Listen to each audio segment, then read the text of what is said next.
Председателе, јас само за војата на вистината и за информација на граѓаните, ама мислам дека треба и колешке вас да ве подсетиме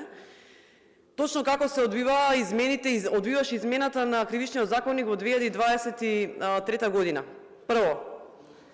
седевте на иста страна со СДСМ и со ДУИ, кога всушност се чекаа 7 години за да Кривичниот законник се измени во ова собрание.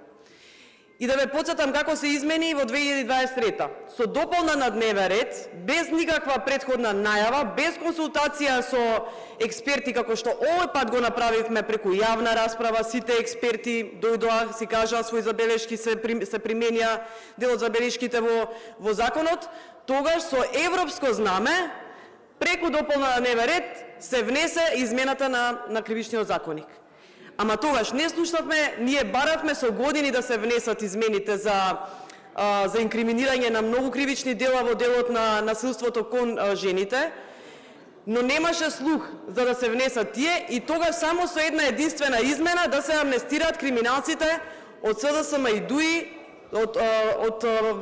времето на таа власт. И сега, јас очекувам како жена, а и како членка на Комисијата за еднакви можности, зашто многу пати не учествувате во расправите и за акцискиот план, и за сите настани што ги правиме, очекувам да ги гласате овие измени, да ги поддржите, зашто за прв пат жената се става во центарот на општеството. За прв пат и се олеснува на жртвата да не се изложува, туку да може да пријави било кој и по службена должност да се гони насилството. Јас навистина не можам да разберам да премолчувавте избор на уставни судии без јавни расправи. Многу подмолни одлуки, тешки процеси кои што ги одобрувавте со молчење во тој период, за да сега кажете ние